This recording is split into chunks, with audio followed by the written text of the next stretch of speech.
Everyone knows nowadays that free agents are wild cards. You could get the next Ichiro, Mike Piazza, or Randy Johnson, but you could also get some of the players that will be mentioned in this video. While free agency isn't always guaranteed to work out for teams, players still receive large amounts of money, sometimes stupid money, only to go out and perform poorly. Let's look at the worst free agent signings since 2010. Starting the list off is the Seattle Mariners signing of Sean Figgins to a 4-year, $36 million contract in 2010. Figgins went on to hit .227 with 4 home runs and put up a .533 OPS during the first 3 years of his contract, before Seattle released him in 2013.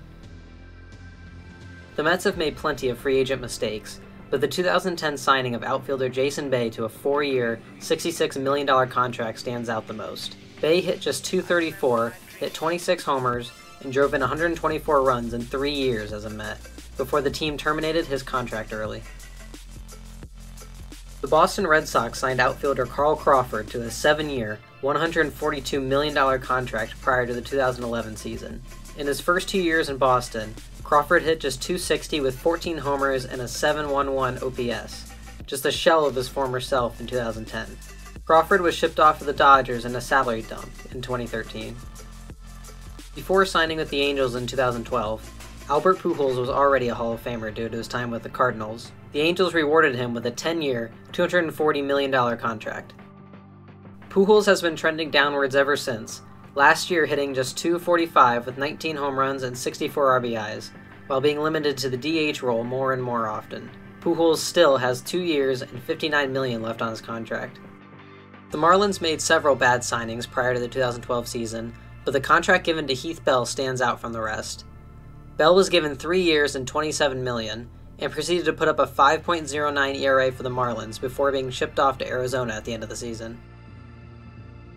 There are few stories more tragic than Josh Hamilton's, after the Angels signed the former MVP to a 5-year, $125 million deal. Hamilton performed so poorly that the Angels traded him back to the Rangers after 2 years, while continuing to pay his entire salary.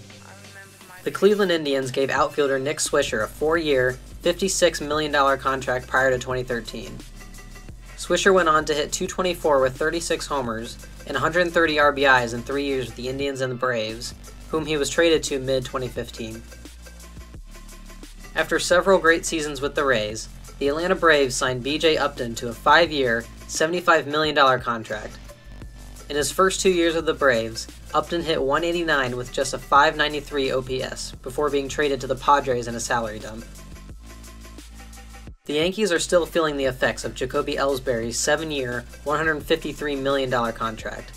Ellsbury put up decent numbers in 2014 after signing the deal, but has since been injured and declining after missing the entire 2018 season, with no timetable on his return in 2019. Ubaldo Jimenez will always be remembered for being in the 2016 AL wildcard game over Zach Britton, but his awful performance in Baltimore had been going on for years. Prior to 2014, the Orioles signed him to a 4-year, $50 million deal. Jimenez over that span put up an ERA north of 5. Boston's most recent awful signing belongs to Pablo Sandoval, who signed a 5-year, $95 million deal and performed abysmally for the Red Sox in 2015, hitting just .245 with 10 homers and 47 RBI. He played in just 3 games in 2016 and was traded back to the Giants during the 2017 season, with Boston still paying just about all of his remaining contract money. The San Francisco Giants worked to build up their rotation prior to the 2016 season, signing both Johnny Cueto and Jeff Samardzija in the offseason. Cueto's deal was worth 6 years and $130 million, while Samardzija was set to make $90 million over 5 years. Both pitchers performed well in 2016, but since then have both been disastrous, each putting up ERAs over 4 since 2017. Everyone is aware of Chris Davis's infamous 7-year, $161 million contract with the Orioles in 2016, amplified by his current 50-plus at-bat hitless streak.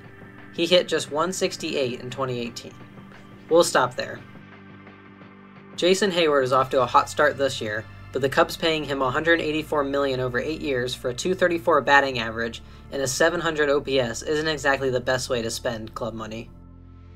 In 2016, the Giants had one of the worst bullpens in the majors, so in the offseason they signed prize closer Mark Melancon to a 4-year, $62 million deal. Melancon has just saved 14 games for the Giants, not even close to being worth the money he is being paid. Yoenis Cespedes' 4-year, $110 million contract with the Mets has been a disaster, as injuries have derailed his career and limited him to just 119 games since 2017. With no real timetable on his return, the Mets are paying lots of dead money on a player not spending time on the field. It's too early to know for sure, but Yu Darvish's 6-year, $126 million contract with the Cubs is off to a terrible start.